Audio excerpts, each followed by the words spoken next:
Halo Sobat Milenial Katolik, bagaimana kabarmu? Semoga selalu diberkati Tuhan ya. Ada kabar menyegarkan dari artis cantik Chelsea Islan loh.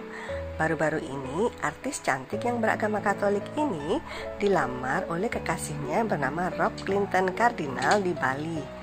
Rob Clinton adalah anak seorang politikus Golkar yang bernama Robert Joby Kardinal, yang juga merupakan pemilik tim e-sport Onyx. Tentu saja Chelsea sangat bahagia karena dilamar di depan keluarga dan sahabat.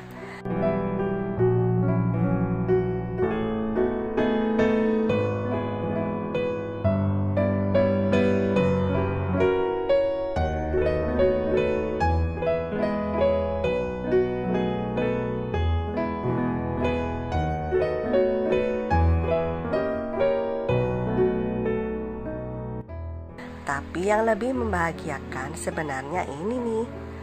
Rob Clinton Kardinal bersedia menjadi seorang Katolik dan akhirnya dibaptis secara Katolik. Sekedar info, sebelumnya Rob Clinton adalah seorang Protestan. Rob Clinton menerima sakramen pembaptisan menurut tata cara liturgi Katolik pada tanggal 21 September 2022. Dan mendapat nama baptis Alexander.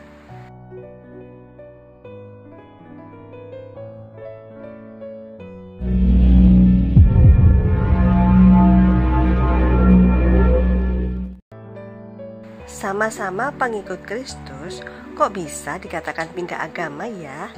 Memang antara Katolik dan Protestan ada perbedaan yang mendasar loh teman-teman.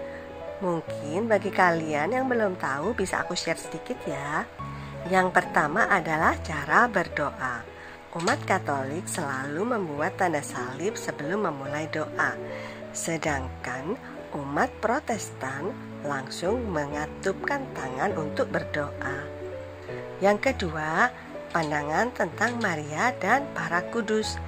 Gereja Katolik Roma menghormati Maria, Ibu Yesus, dan mempunyai dogma Maria yang seorang perawan mengandung tanpa noda dan diangkat ke surga. Umat Katolik juga berdoa dengan perantaraan para kudus di surga, yaitu para santo dan santa. Sedangkan Protestan mengatakan bahwa doa itu harus langsung pada Tuhan. Yang ketiga adalah kitab suci. Alkitab orang Katolik dan Protestan ternyata berbeda.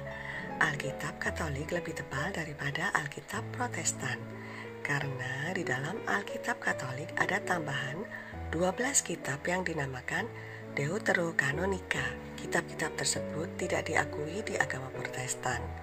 Implikasinya adalah Protestan tidak mempercayai adanya api penyucian, karena doktrin ini hanya ada di kitab Deuterokanonika. Yang keempat, pemuka agamanya. Pemuka agama Katolik disebut pastor dan tidak menikah dan hanya boleh laki-laki yang jadi pastor. Kalau Protestan, pemuka agamanya disebut pendeta. Pendeta boleh menikah dan yang jadi pendeta boleh laki-laki maupun perempuan. Yang kelima adalah sakramen. Gereja Katolik mengakui ada 7 sakramen, yaitu baptis, krisma atau penguatan yang diberikan saat menginjak remaja, imamat, yaitu pentahbisan menjadi pastor atau romo, pernikahan, pengakuan dosa, perminyakan yang diberikan saat sakit parah dan hampir meninggal, kemudian ekaristi yang biasa dilakukan umat Katolik di gereja. Dalam agama Protestan hanya ada 2 sakramen, yaitu baptis dan perjamuan kudus atau yang dalam Katolik disebut dengan ekaristi. Yang keenam adalah nama baptis. Umat Katolik yang dibaptis harus memiliki nama baptis yang diambil dari santo atau santa. Kalau umat Protestan tidak perlu.